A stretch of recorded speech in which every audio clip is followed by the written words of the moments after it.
तो बच्चों आज मैं आप लोगों को पढ़ाने जा रहा हूँ इंग्लिश ग्रामर का एक सबसे इम्पॉर्टेंट टॉपिक आर्टिकल्स। बच्चों आप लोगों ने आर्टिकल्स आज से पहले ज़रूर कहीं ना कहीं पढ़ा होगा, लेकिन मैं आप लोगों को बता दूँ आपने इतने आर्टिकल्स पढ़ने के बाद भी बहुत सारे क्वेश्चन में मिस्टेक ज़रूर की होगी। क्यों? क्योंकि आपने आर्टिकल्स को रट लिया और आपको आर्टिकल सही से नहीं समझाया गया है। इसीलिए आज मैं आपको आर्टिकल्स को बिल्कुल बेसिक से लेकर एकदम एडवांस लेवल तक, आप किसी भी कॉम्पिटिटिव एग्जाम की तैयारी कर रहे हो उस लेवल के सारे क्वेश्चन को सॉल्व करने के लिए आपको तैयार कर दूंगा। ठीक है? आप लोगों ने अभी तक जो आर्टिकल्स को बच्चों पढ़ा है वो गलत पढ़ा है और मैं आज आपको ये प्रूफ करके दिखाने वाला हूँ। उसके लिए मैं आप लोगों के सामने कुछ एग्जाम्पल्स रखूँगा। ठीक है? एग्जाम्पल्स एक बार आइए देखते हैं। देखो बच्चों, आप एक बार स्क्रीन पे देखेंगे। आप लोगों ने अक्सर अभी तक आर्टिकल्स में क्या सीखा होगा? आपने आर्टिकल्स में सीखा होगा कि वोवेल या कॉन्सोनेंट के साउंड को देखकर हम आर्टिकल्स का यूज़ कर लेते हैं, है ना? जैसे मैंने कहा कि रवि इज़, और मान लो मैंने यहाँ पर आर्टिकल फिल करने को बोला और मैंने कहा यहाँ ऑनेस्ट है। ठीक है?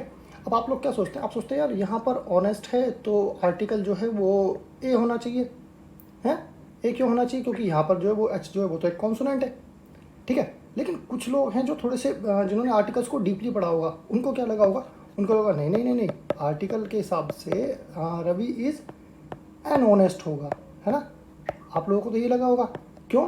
क्योंकि जो एच है वो क्या है? वो साइलेंट है ना? तो देखो, जिनको भी लगता है कि जो फर्स्ट वाला सेंटेंस है वो सही है, तो मैं बता दूं फर्स्ट वाला सेंटेंस बिल्कुल गलत है। क्यों? क्योंकि ये हॉनेस्ट नहीं है, ये ऑनेस्ट है। यहाँ पर एच जो है वो साइलेंट है। ठीक है? तो जो सेकंड वाला ये एग्जाम्पल है, क्या वो सही है? अब आप में से काफ़ी लोगों को लग रहा हो कि हाँ यार सेकंड एग्जाम्पल बिल्कुल ठीक है। क्यों ठीक है? क्योंकि जो एच है वो साइलेंट है। ठीक है? तो उसके हिसाब से इसको जब हम रीड करते हैं ऑनेस्ट है, तो इसमें जो साउंड आ रहा है वो वोवेल का साउंड आ रहा है और वोवेल के साउंड के हिसाब से एन का यूज़ होना चाहिए। तो आप लोग कहेंगे हाँ ये तो सही है, तो रुको जरा, सबर करो। लेकिन मैं आप लोगों को बता दूं ये भी गलत है। ना ही ए लगेगा ना ही एन लगेगा। अब एक आर्टिकल और बचता है, वो है द।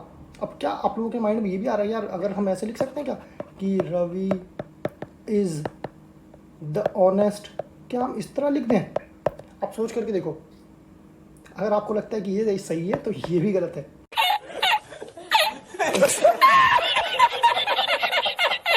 अब देख लो, आप लोगों ने आर्टिकल्स को स्कूल से लेकर के अब तक ना जाने कितनी बार पढ़ा होगा और आप लोगों को लगता होगा कि आर्टिकल्स तो आपको आते हैं, है ना?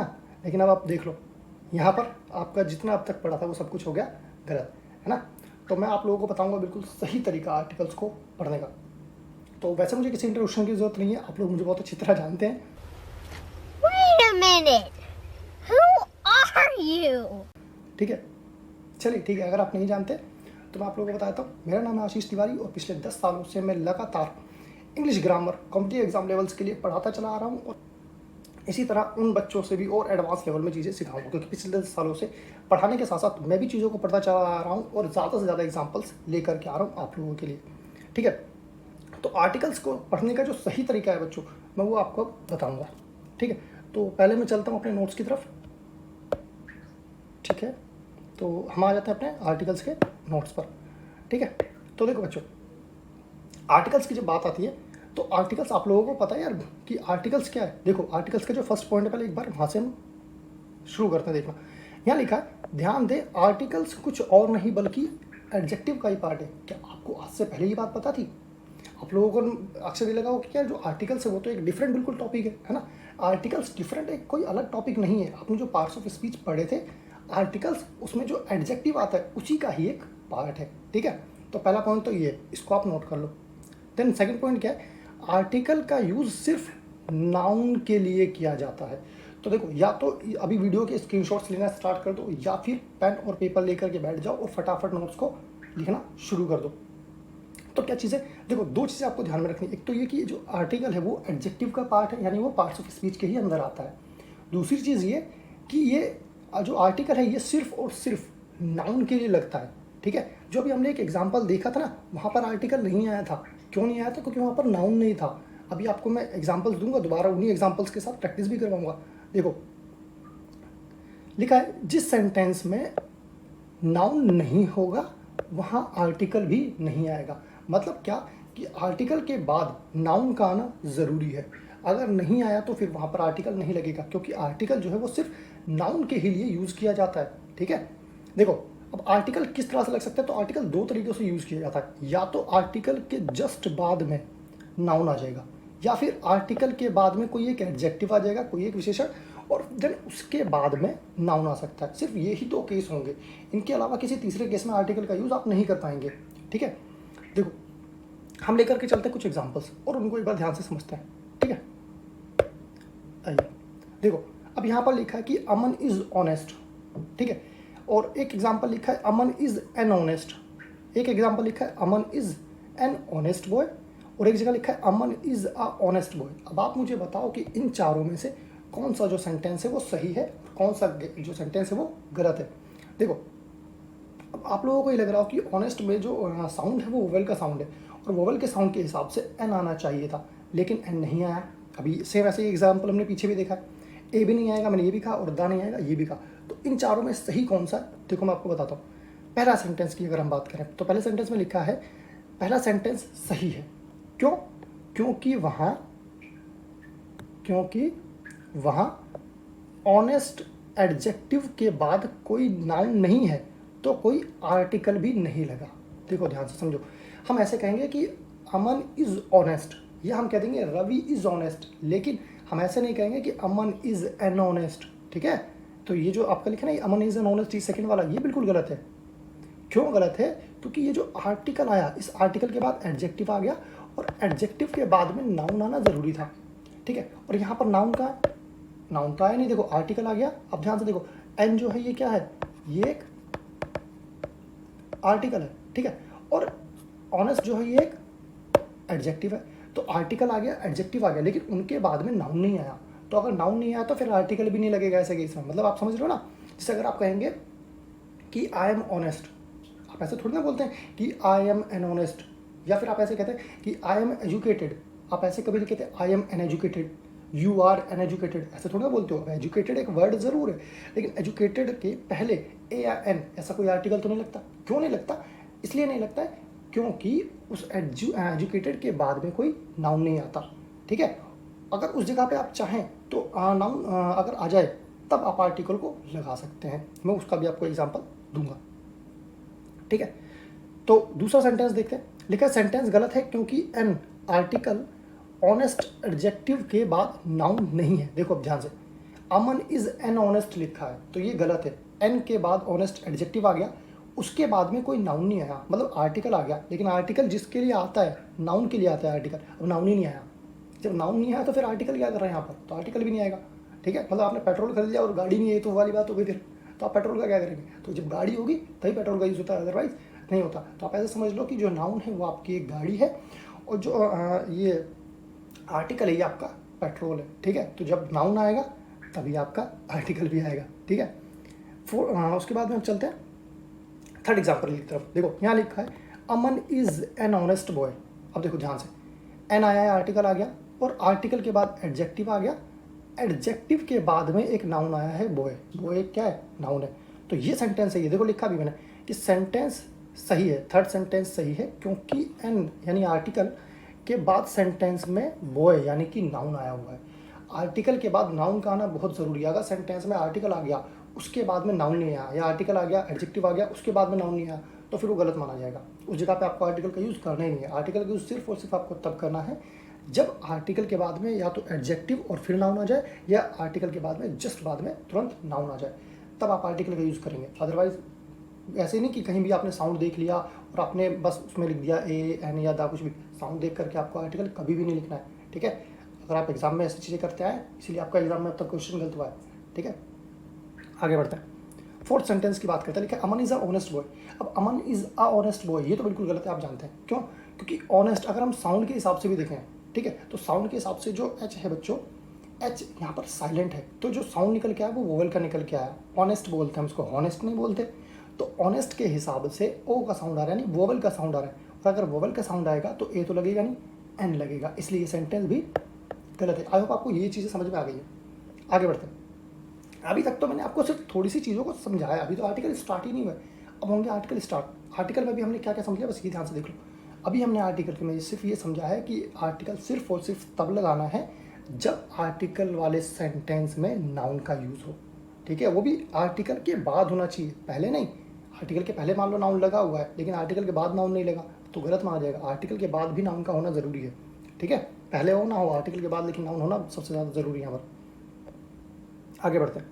हमने लिखा है कि आर्टिकल को दो भागों में बांटा गया है, एक होता है इंडेफिनिट आर्टिकल और एक होता है डिफिनिट आर्टिकल।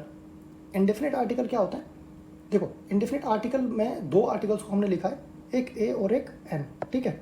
ए और एन जो है इनको हम इंडेफिनिट आर्टिकल की कैटेगरी में रखेंगे और डिफिनिट आर्टिकल की कैटेगरी में दा को रखेंगे। डिफिनिट आर्टिकल दा क्यों रखते हैं वो सारी चीज़ें मैं भी आपको आगे भी समझाऊंगा। पहले मैं आपको ये बता दूं कि आप मुझे एक बात बताओ, इसको जो ये हम लिखते हैं ये THE, इसको आप दा पढ़ते हो या दी पढ़ते हो? सोच के देखो। आप लोगों ने अक्सर इस चीज़ को कहीं ना कहीं नोटिस ज़रूर किया होगा, यार कुछ जो लोग हैं वो तो इसको दा पढ़ रहे हैं, कुछ लोग जो इसको वो दी पढ़ रहे हैं, तो हम क्या पढ़ें इसको, हैं? तो देखो, आर्टिकल्स को आर्टिकल्स में जो ये दा है इसको दा भी पढ़ा जाता है, इसको दी भी पढ़ा जाता है, लेकिन दोनों की कंडीशंस अलग अलग हैं। जैसे देखो, मैंने यहाँ लिखा है कि दा जो लिखा है ये मतलब THE जो ये है, इसको हम दा पढ़ें या दी पढ़ें, तो उसके लिए क्या ध्यान देना है? ध्यान दें, यदि दा के साथ में वोवेल साउंड वाला कोई शब्द आ जाए, कोई वर्ड आ जाए, तो ऐसे में उसे दी पढ़ा जाता है। जैसे एग्जाम्पल में मैंने लिखा है दी एंट। अब देखो ध्यान से देखो इस चीज़ को, हमने लिखा है THE और फिर उसके बाद में एंट लिखा है, तो एन, ये जो ए आ रहा है ये वोवेल का साउंड आ रहा है। अगर वोवेल का साउंड आया तो उस जगह पे हम इसको दी पढ़ेंगे, फिर दा नहीं पढ़ेंगे। हम ऐसे नहीं बोलेंगे द एंट, नहीं, दी एंट। क्यों? क्योंकि वोवेल का साउंड आ रहा है इसके बाद में। ऐसे द एलिफेंट नहीं होता, दी एलिफेंट होता है, ठीक है, दी एलिफेंट होता है। और द एप्पल नहीं होता, दी एप्पल होता है। कुछ लोग कहेंगे नहीं नहीं एन एप्पल होता है, हाँ भाई एन एप्पल भी होता है। कुछ ऐसे सेंटेंसेस होते हैं जहाँ पर आर्टिकल दा लगा दो या एन लगा दो, दोनों सही माने जाते हैं, वो भी मैं आपको समझाऊंगा। अभी हम क्या समझ रहे हैं? सिर्फ साउंड को समझ रहे हैं। साउंड मतलब हम इसको दा पढ़ेंगे या इसको दी पढ़ेंगे, अभी हमने ये पॉइंट क्लियर किया है। तो अगर दा के बाद में कोई वोवेल साउंड वाला वर्ड आ गया तो उसे दा नहीं दी पढ़ा जाएगा। तो दा कब पढ़ा जाएगा? जब कॉन्सोनेंट साउंड हो जाए। बिल्कुल सिंपल सी बात। जैसे एग्जाम्पल देखो, हमने लिखा है दा लिखा है, उसके बाद में रॉक लिखा है, रॉक, इसमें रा का साउंड आ रहा है। रा क्या है? कॉन्सोनेंट है ना, आर जो एक कॉन्सोनेंट है। वोवेल कौन कौन से होते हैं याद तो है ना? कहीं वोवेल ही भूल गए हो यार, लिख लो। वोवेल्स कौन कौन से होते हैं? A, E, I, O, U। तो ये 5 वोवेल होते हैं, ठीक है। और सिर्फ लिखने से नहीं, हमें साउंड देखना होता है। वोकल साउंड कैसे हमारा निकल रहा है ना, साउंड के हिसाब से हमें चेक करना है। जैसे ऑनेस्ट लिखा था वो तो H से स्टार्ट हो रहा था, तो H कॉन्सोनेंट है, लेकिन जो साउंड निकल के आया उस वर्ड का जो स्टार्टिंग साउंड आया वो ऑनेस्ट आया, तो ओ जो है वो वोवेल होता है, इसलिए वहाँ पर एन लगाया हुआ था, ठीक है। तो दा रॉक होगा, दी रॉक नहीं बोलेंगे, ठीक है। द कार होगा, दी कार नहीं। ऐसा मत बोलना कि आई हैव दी कार, नहीं, दा कार बोला जाता है, ठीक है, दी कार नहीं बोलेंगे हम। ऐसे ही दी बॉय नहीं बोलेंगे, द बॉय बोलेंगे। तो ऐसे बहुत सारे वर्ड्स हो सकते हैं। आपको ध्यान क्या रखना है कि अगर दा के बाद में वोवेल साउंड आया तो दी पढ़ना है, और दा के बाद कोई कॉन्सोनेंट साउंड वाला वर्ड आया तो उसे दा पढ़ेंगे, ठीक है। ये मैंने कुछ बेसिक एग्जांपल्स दिए, आप चाहें तो और भी एग्जांपल्स के साथ इसकी प्रैक्टिस कर सकते हैं। तो ये हो गया आपका दूसरा मोस्ट इंपॉर्टेंट पॉइंट आर्टिकल्स को लेकर के। अब चलते हैं हमारे इंडेफिनिट आर्टिकल को समझ लेते हैं। आज की इस वाली क्लास में आपको सिर्फ इंडेफिनिट आर्टिकल के बारे में ही प्रैक्टिस करवाऊंगा। डेफिनिट आर्टिकल यानी दा के बारे में आपको एक अलग वीडियो बनाऊंगा, क्योंकि दा का जो टॉपिक है, जो आर्टिकल है, वो बहुत बड़ा है और उस पूरे कॉन्सेप्ट को समझने में थोड़ा सा आपको टाइम लगेगा। वो वीडियो थोड़ी लेंथी होगी, ठीक है। तो आज की इस वीडियो में सिर्फ हम ए और एन यानी इंडेफिनिट आर्टिकल्स की प्रैक्टिस करेंगे, ठीक है। इंडेफिनिट आर्टिकल्स की प्रैक्टिस करने के लिए सबसे पहले से आपको क्या ध्यान रखना है कि अगर आपको लगे कि कोई वर्ड जो है वो कॉन्सोनेंट साउंड को लेकर के आ रहा है, अगर कोई वर्ड कॉन्सोनेंट साउंड वाला है, ठीक है, तो उसके पहले तो आपको ए लगा देना है। और अगर कोई वर्ड है जिसमें वोवेल का साउंड आ रहा है तो उसमें हमें एन लगा देना है। बिल्कुल सिंपल सी बात। मतलब क्या भैया? मतलब ये कि मान लो हमने लिखा था, जैसे फॉर एग्जांपल यहाँ लिखा था ऑनेस्ट, तो ऑनेस्ट में ओ का साउंड आ रहा था, एच साइलेंट था, तो ये क्या है? ये इस जगह पर वोवेल साउंड है ना। और अगर वोवेल साउंड होगा तो हमें क्या लगाना है? एन लगाना है। और कॉन्सोनेंट साउंड, जैसे फॉर एग्जांपल हमने लिखा कार, अब कार में क्या है? कॉन्सोनेंट साउंड आ रहा है, तो जिस जगह पर कॉन्सोनेंट साउंड आएगा उस जगह पर ए लगा दो। बिल्कुल सिंपल सी बात है, ठीक है। प्रैक्टिस के लिए कुछ क्वेश्चंस हैं और अभी मैं आपकी इसकी यहीं पर प्रैक्टिस भी करवा दूंगा, ठीक है। देखो अभी मैंने कहा था कि भाई साउंड के हिसाब से लगेगा, लेकिन तब जब उसके बाद में यानी कि आर्टिकल के बाद में कोई ना कोई नाउन आ रहा होगा। नाउन नहीं आ रहा तो फिर साउंड में कुछ मत देखना, मैं बता रहा हूँ। अगर सेंटेंस लिखा है, आपको आर्टिकल के लिए स्पेस दिया है और उसके बाद में कोई नाउन नहीं दिया, तो भैया आर्टिकल भी नहीं लगाना है, ठीक है। उस जगह आर्टिकल का कोई मतलब ही नहीं बनता। हाँ, अगर नाउन दिया है फिर आप देखोगे कि साउंड है कि नहीं है, जो भी बात है वो बाद में देखेंगे। पहला आपका पॉइंट ये ध्यान रखना है कि वहाँ उस सेंटेंस में नाउन होना चाहिए, जहाँ आर्टिकल लगना उसके बाद में नाउन ज़रूर होना चाहिए, ठीक है। ये चीज़ आपको बिल्कुल ध्यान में रखनी है। पहले एग्जाम्पल को लेकर के चलते हैं प्रैक्टिस में। लिखा है ही इज़, और फिर हमें फिलअप दिया हुआ है और बोला है अननोन गाय। देखो, अगर इसमें सिर्फ ऐसे लिखा होता कि ही इज़ और आपको डैश दिया होता और लिखा होता अननोन, मान लो ऐसा लिखा होता और फिर फुल स्टॉप होता, तो कौन सा आर्टिकल लगता? कोई भी आर्टिकल नहीं लगता। क्यों? क्योंकि अननोन कोई नाउन नहीं है। अननोन के बाद में एक वर्ड यहाँ देखो लिखा है गाय, ये क्या है? ये नाउन है। तो अगर नाउन है तो आर्टिकल लगेगा, अदरवाइज आर्टिकल नहीं। तो इस जगह पर हम लिखते नो आर्टिकल। नो आर्टिकल क्यों लिखते? क्योंकि इसके जस्ट बाद में यहाँ पर जो नाउन होना चाहिए था वो नहीं है। तो अगर नाउन नहीं है तो आर्टिकल नहीं लगेगा। लेकिन फिलहाल हम अपने जो एग्जाम्पल की बात कर रहे हैं, यहाँ पर नाउन है। ही इज़ डैश अननोन गाय। गाय जो है वो एक नाउन है, तो यानी इसमें हमें आर्टिकल को पुट करना है, आर्टिकल को फिल करना है। अब बात यही भाई आर्टिकल क्या लगाए, तो हमने फिर सिर्फ अभी ए और एन को पढ़ना है, दा की बात मैं नहीं कर रहा हूँ। तो देखो अननोन, अननोन, अन, इसमें साउंड किसका आ रहा है? वोवेल का। तो अगर वोवेल का साउंड आएगा तो हम एन यूज़ करेंगे, तो यानी यहाँ पर क्या आएगा? एन आ जाएगा। बिल्कुल सिंपल सी बात, कोई भेजा खराब नहीं होना इसमें। आगे बढ़ते हैं। लिखा है she is dash educated person. देखो, अगर खाली एजुकेटेड लिखा होता तो हम बोलते शी इज़ एजुकेटेड, फिर तो कोई आर्टिकल नहीं आता। लेकिन यहाँ पर लिखा है she is dash educated person. Person एक नाउन है, मतलब नाउन दिया है, आर्टिकल लगेगा। एजुकेटेड साउंड किसका आ रहा है? एजुकेटेड साउंड आ रहा है वोवेल का, तो वोवेल का साउंड आएगा तो हम एन लिखेंगे, ठीक है। बिल्कुल सिंपल सी बात है। आगे बढ़ते हैं। दिस इज़ यूनिफॉर्म रूल, ठीक है। और बीच में आपको एक फिलअप दिया हुआ है। अब बात ये आई कि यार यूनिफॉर्म लिखा है और यू जो है, देखो अभी वोवेल की अगर हम बात करें तो मैंने कहा था ए ई आई ओ यू, यू जो है वो वोवेल होता है। लेकिन बच्चों यहाँ पर ध्यान से देखो, इन्होंने कहा यूनिफॉर्म, यूनिफॉर्म लिखा है, ये यू से स्टार्ट हो रहा है, यूनिफॉर्म इस तरह से लिखा होगा यूनिफॉर्म। तो यूनिफॉर्म में ये क्या आ रहा है? या आ रहा है, या। तो या जो है ये क्या, ये कॉन्सोनेंट है, ठीक है। या जो है कॉन्सोनेंट है, या वोवेल नहीं होता। Vowel A E I O you होते हैं, लेकिन यू से कुछ वर्ड ऐसे होते हैं जो यू का साउंड देते हैं, कुछ आ का साउंड देते हैं। अगर आ का साउंड दे रहे होंगे तब तो हम एन यूज़ करेंगे, अदरवाइज नहीं। तो ये यूनी, देखो इसको ऐसे भी समझ सकते हो कि जो छोटा आ है ना, हिंदी आपने पढ़ा है, बड़ा आ होता है ना ऐसे, और यहाँ से स्टार्ट होता है, तो इतने सारे जो आएंगे आपके, इनको तो हम वोवेल बोल देंगे, ठीक है। और का, खा और गा, समझते हो ना आप, स्वर और व्यंजन वाली बात। तो जो स्वर होते हैं उन्हीं को खाली वोवेल बोलते हैं। का, खा, गा, जो ये सारे आएंगे ना, इनमें जितनी चीज़ें होंगी इनको हम कॉन्सोनेंट बोलेंगे, आप ऐसे समझ लो, ठीक है। तो या क्या है? कॉन्सोनेंट है, तो यहाँ पर कॉन्सोनेंट के हिसाब से ए लग जाएगा, मतलब ये हो जाएगा this is a uniform rule. ये एग्जाम में आया हुआ क्वेश्चन है, ठीक है। तो ऐसा मत कर देना कि आप कहीं ये सोचो कि ये भाई यूनिफॉर्म लिखा है, यू तो जो वो वोवेल होता है और उसके हिसाब से हम एल लगा देंगे, गलत हो जाएगा, ठीक है। आगे बढ़ते हैं। My father is dash MBBS doctor. अब मुझे बताओ, यहाँ लिखा है MBBS डॉक्टर। अब आप सोचोगे यार एम जो है वो तो कॉन्सोनेंट है, कॉन्सोनेंट के हिसाब से तो ए लगना चाहिए। नहीं भाई साहब, नहीं लगेगा। साउंड देखो, इसे MBBS बोल रहे हो तो आप लिखोगे कैसे? एम, ऐसे लिखोगे ना, एम। तो पहले किसका साउंड आया? एम। ए क्या होता है? वोवेल होता है, तो उसके हिसाब से क्या लगेगा यहाँ पर? एन लगेगा। वोवेल के हिसाब से, साउंड के हिसाब से एन लगेगा। आगे बढ़ते हैं। लिखा यू आर नॉट डैश अगली गर्ल। अगली, आर है अगली, तो आ के हिसाब से क्या होगा? Vowel sound. वोवेल साउंड होगा तो हम इसमें एन फिल करेंगे। लिखा है I have dash pet dog. Pet, pet में पा आ रहा है, पा क्या होता है? कॉन्सोनेंट होता है, ए लग जाएगा। Aeroplane is a flying in the sky. Aeroplane is flying in the sky. Aeroplane में वोवेल का साउंड आ रहा है, जाहिर सी बात है एन लग जाएगा। जहाँ वोवेल का साउंड आएगा वहाँ एन लग जाएगा। लेकिन ध्यान रखना भाई, आर्टिकल के बाद नाउन होना चाहिए। और ये जितने मैंने अभी सेंटेंस लिखे इन सब में आर्टिकल के बाद नाउन है। लेकिन कई सारे कॉम्पिटिटिव एग्जाम्स में कंफ्यूज करने के लिए वो आर्टिकल जहाँ फिल करना होता है ना, उसके बाद में नाउन ही नहीं देते। तो अगर आपको ऐसा कोई सेंटेंस आपके एग्जाम में मिला तो आपको आर्टिकल फिल ज़बरदस्ती नहीं करना, वहाँ लिख देना नो आर्टिकल, ठीक है। वहाँ पर कोई आर्टिकल नहीं लगेगा अगर नाउन नहीं है तो। आगे बढ़ो। लिखा है she is dash doctor. Doctor भी एक नाउन होता है, तो लिखेंगे शी इज़ अ डॉक्टर। क्यों? क्योंकि डॉक्टर में डा है, एक कॉन्सोनेंट साउंड है।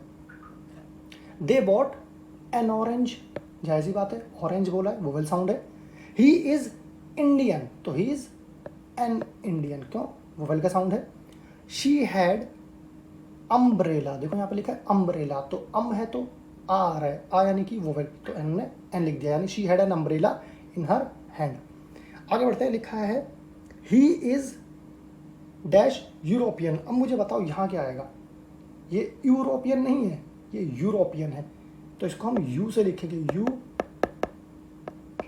यूरोपियन। तो यूरोपियन जब आप लिखेंगे तो या से आ रहा है साउंड, और या जब आता है तो हम कॉन्सोनेंट बोलते हैं, वोवेल नहीं बोलते, तो कॉन्सोनेंट के हिसाब से यहाँ पर क्या लगेगा, ए लग जाएगा, ठीक है।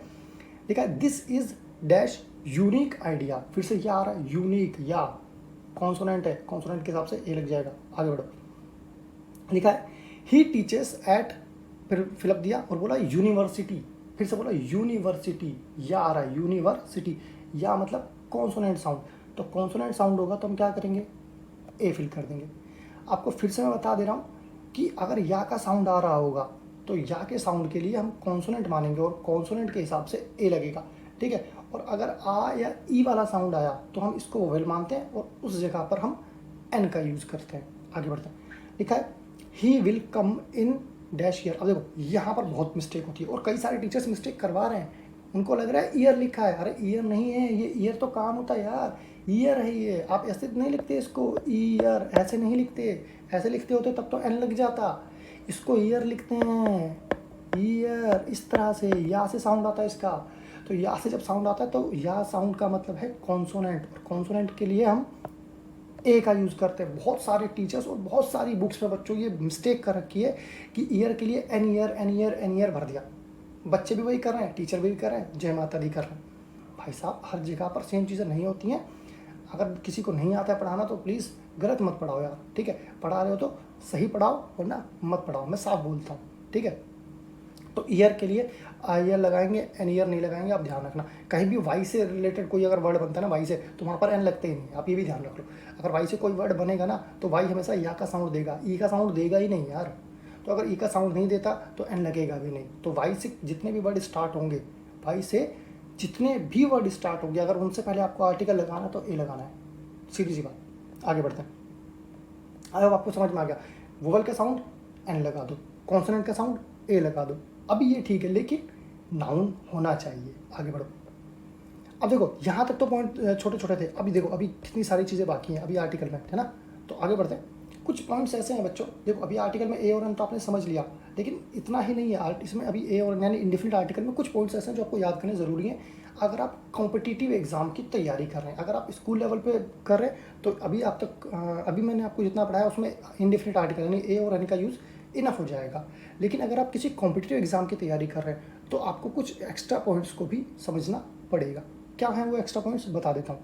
पॉइंट्स टू बी रिमेंबर में हमने क्या लिखा, देखो कि 100, 1000, million, billion, dozen, pair, couple, lot, अगर ऐसे आपको कोई वर्ड मिले तो उनके साथ में ए का यूज़ ज़रूर होता है, और इनकी कोई खास मीनिंग बनती नहीं है देखो बच्चों, लेकिन यूज़ होता है क्योंकि जो इंग्लिश है वो एक लैंग्वेज है, एक बाहर कंट्री की लैंग्वेज है, तो वो लोग कुछ चीज़ें यूज़ करते हैं तो हम उनको मानेंगे, हाँ भाई वो यूज़ करते हैं यानी उनका तरीका सही है, तो हमें भी वही यूज़ करना है। आप ऐसा मत सोचना कि यार कोई एक जो सेंटेंस है उसमें बिल्कुल उस इंग्लिश की हिंदी बना दी जाए तो ही सही बनेगा, ऐसा कभी नहीं होगा। इंग्लिश के सेंटेंस की अगर आप चाहें तो मीनिंग को हिंदी समझ सकते हैं, लेकिन बिल्कुल सेम टू सेम हिंदी कभी नहीं बना सकते, ठीक है, गलत बनेंगी ज़्यादातर, ठीक है, क्योंकि दोनों लैंग्वेज बिल्कुल डिफरेंट है यार। देखो तो हम अपने एग्जांपल्स की बात करते हैं, लिखा है I need a dozen bananas. अब देखो ध्यान से देखो यार, अब बनानाज लिखा है, बनानाज तो बहुत सारे हैं, लेकिन डजन, डजन मतलब एक दर्जन बोलते हैं ना भाई। हम देखो जैसे हम कहीं जाते हैं केले लेने जाते हैं तो हम क्या बोलते हैं, भैया दर्जन केले दे दो, नहीं हम बोलते हैं एक दर्जन केले दे दो, हम खुद ही तो बोलते हैं ना एक दर्जन केले दे दो या 2 दर्जन दे दो। तो यहाँ पर भी कोई काउंटिंग नहीं बोली, और हमें लगता है कि भाई कोई काउंटिंग नहीं है मतलब वो सिंगुलर है, तो सिंगुलर है तो हमने ए लगा दिया, क्यों, क्योंकि साउंड भी क्या आ रहा है, कॉन्सोनेंट का आ रहा है, सिर्फ इस वजह से। वोवेल का साउंड आता तो एन भी लगा सकते थे, ठीक है। फिलहाल यहाँ पर जितने ये वर्ड है, ये सारे जो वर्ड हैं वो सारे के सारे कॉन्सोनेंट का साउंड दे रहे हैं, इसलिए मैंने ए का यूज़ किया है। सेकंड क्या लिखा है, a pair of scissors are there on the table. देखो अ पेयर लिखा है ना, अ पेयर यानी पेयर जब आएगा तो पेयर के पहले आप ए का यूज़ करेंगे, ठीक है। ज़रूरी नहीं कि हर जगह करें, बट अगर मोस्ट ऑफ द टाइम जब सेंटेंस की हम बात करते हैं तो पेयर इस तरह से यूज़ होता है कि वहाँ पर ए का यूज़ करना ही पड़ता है। ठीक है, एक और चीज़ आपको इस सेंटेंस में जो इंपॉर्टेंट दिखेगी वो क्या, देखो वो ये कि यहाँ पर मैंने वर्ड लिखा है सीजर्स। अब कुछ लोग महान क्या करते हैं, वो बोलते हैं सीजर दे दो, सीजर सीजर दे दो, सीजर। अरे सीजर नहीं होता भाई, सीजर तो सिंगुलर हो गया, सीजर्स होता है। क्यों? क्योंकि जो कैंची होती है वो इस शेप में होती है ना, ऐसे काटने वाली। तो सीजर्स में 2 पॉइंट्स होते हैं, हमारे 2 एजेस होते हैं, तो इसलिए उसको सीजर्स कहा जाता है। सीजर मतलब 1 पॉइंट हो गया, तो एक से तो यार काट ही नहीं सकते, ब्लेड थोड़ी है वो, कैंची है। तो 2 पॉइंट्स होंगे, 2 एजेस होते हैं, इसलिए हम उसको सीजर्स कहते हैं। ठीक है, वो अपने आप में ही एक प्लुरल है, तो सीजर मत बोलना, आज से सीजर्स बोलना, ध्यान रखो। आगे बढ़ते हैं, लिखा है I need to buy a couple of books. A couple of books, देखो अ कपल ऑफ बुक्स यानी कपल आ रहा है, तो जब कपल आएगा तो उसके पहले हम जो आर्टिकल यूज़ करना चाहें तो ए का यूज़ कर सकते हैं। ठीक है, तो ये एक तो पहला पॉइंट हो गया। इन वर्ड्स को आप चाहें तो याद कर सकते हैं कि अगर ऐसे कोई वर्ड आपको मिले तो उस जगह आर्टिकल फिल करना हो तो ए आर्टिकल फिल होगा, बिल्कुल कन्फर्म है, ये तो याद कर लो चाहो तो। आगे बढ़ते हैं, लिखा है many, rather, quite, such, with, without. इन सब के बाद यदि कोई सिंगुलर काउंटेबल नाउन आ जाए, ठीक है, टाइप्स ऑफ नाउन में आप लोगों ने आई होप ये चीज़ पढ़ी होगी पहले। ठीक है, तो सिंगुलर काउंटेबल नाउन अगर आ गया, मतलब ऐसे नाउन जिनको हम काउंट कर सकते हो और वो सिंगुलर हो, ठीक है, तो उनके पहले हम आर्टिकल का यूज़ कर सकते हैं, इनडेफिनिट आर्टिकल का यूज़ कर सकते हैं। ठीक है, और इनडेफिनिट आर्टिकल कौन कौन से, ए और एन। और ए और एन कैसे लगेंगे, साउंड के अकॉर्डिंग लगेंगे। जैसे फर्स्ट एग्जाम्पल पे लिखा है many an ink pot was thrown out. देखो लिखा ना एन इंक पॉट, ठीक है। अब मैनी आया था, देखो ध्यान से, यहाँ आया था मैनी, तो मैनी के बाद हमने क्या लगा दिया है, एन इंक पॉट लगा दिया है। एन क्यों लगाया है, एन इसलिए लगाया है क्योंकि यहाँ पर क्या आ रहा है, वोवल का साउंड आ रहा है। वोवल के साउंड के लिए एन लगाना है, कॉन्सोनेंट के साउंड के लिए ए लगाना है ना। आगे बढ़ते हैं, he is such a nice person. देखो अब ध्यान से, क्या अभी मैं फिर आपको बता रहा हूँ कि यहाँ पर आपको इनके बाद में यूज़ करना है, ये जितने वर्ड है इनके बाद में यूज़ करना है। ठीक है, तो सच, सच के बाद ए का यूज़ करा है, आ नाइस लिखा है। नाइस क्यों सॉरी नाइस के बाद पहले ए क्यों लिखा है, क्योंकि एन नाइस में जो साउंड आ रहा है वो कॉन्सोनेंट का साउंड आ रहा है। आगे बढ़ते हैं, it was quite an interesting novel. देखो क्वाइट आ गया, तो क्वाइट के बाद में आर्टिकल क्या लगेगा, एन इंटरेस्टिंग वोवल लिखा। इंटरेस्टिंग में जो साउंड आ रहा है वो किसका आ रहा है, इंटरेस्टिंग, यानी वोवल का साउंड आ रहा है। वोवल साउंड आ रहा है इसलिए हमने यहाँ पर एन फिल किया, वरना अगर कॉन्सोनेंट का साउंड होता तो ए फिल कर देते। ठीक है, यहाँ तक पॉइंट हो गया।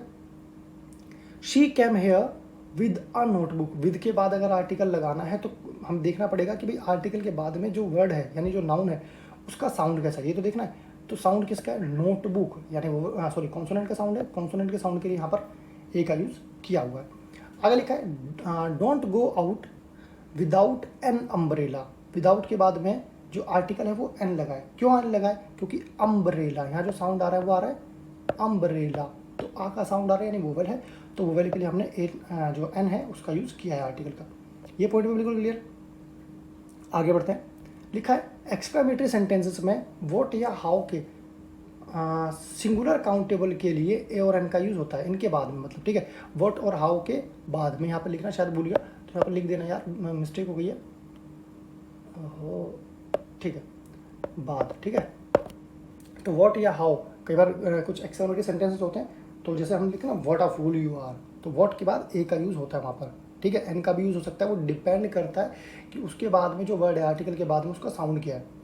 एक जगह और सेकंड जो हमारा एग्जांपल है उसमें लिखा है how beautiful a girl she is, तो यहाँ पर हाउ के बाद में भी यूज़ हुआ है। मतलब व्हाट और हाउ के बाद कुछ सेंटेंस में जब एक्सक्लेमेटरी सेंटेंस हम बनाते हैं, क्वेश्चन मार्क वाले नहीं, एक्सक्लेमेटरी सेंटेंसेस जब हम बनाते हैं, तो उस केस में हम आर्टिकल का यूज़ कर सकते हैं, और आर्टिकल में ए और एन साउंड के अकॉर्डिंग यूज़ किए जाएंगे। ठीक है, अब आप बार बार ये सोचोगे कि मैं साउंड के अकॉर्डिंग क्यों बोला, ताकि आपको ये चीज़ याद हो जाए। लेकिन तब भी मैं फिर एक चीज़ और बता दूँ, साउंड देखना है, साथ साथ हमें आर्टिकल के बाद नाउन को भी देखना है, और ये जितने मैं सेंटेंस आपको बता रहा हूँ इनमें सब में है। ठीक है, आर्टिकल के बाद नाउन का यूज़ हो रहा है। और लेकिन एग्ज़ाम में कई बार ऐसा होता है, कंफ्यूज करने के लिए आपको आर्टिकल के लिए, मतलब सॉरी, जहाँ आर्टिकल यूज़ करना है उसके बाद में नाउन नहीं देते, कंफ्यूज करने के लिए ऐसा करते हैं। फिर से ये चीज़ बता रहा हूँ, भूल मत जाना इस बात को। तो अगर नाउन नहीं मिलेगा तो भाई साहब आर्टिकल यूज़ मत करना। आगे बढ़ जाता है, लिखा है यदि किसी सेंटेंस में वर्ब का यूज़ नाउन के रूप में हुआ हो तो भी इंडेफिनिट आर्टिकल हम यूज़ कर सकते हैं। अब देखो ध्यान से समझो इस चीज़ को। इन्होंने कहा क्या कि अगर किसी सेंटेंस में वर्ब का यूज़ नाउन के रूप में हो। अब खुद सोचो यार, अभी तक आप क्या समझते आए थे? अभी तक जैसे मैं आपको बोलूँ कि मैंने वर्ड लिख दिया, मान लो लिखा है वॉक, ठीक है। अब आप पूछिए वॉक क्या है, तो आप कहोगे ये तो एक वर्ब है ना। तो मैं फिर से आपको बता दूं भाई, ये वर्ब नहीं है। अब मुझे पता है भाई, अब आपको, आप में से कुछ लोग जो उनका विश्वास उठ जाएगा मेरे ऊपर से कि यार कैसी कैसी बातें कर रहे हैं सर। अब कह रहे हैं कि वॉक जो है वो वर्ब नहीं है। अभी फिर अगर मैं कह दूँ राइड तो कहेंगे राइड वर्ब नहीं है, रीड कह दूँ तो कहेंगे रीड वर्ब नहीं है। हैं, ऐसे थोड़ा ना होता है, ऐसे ही होता है भाई, ऐसे ही होता है।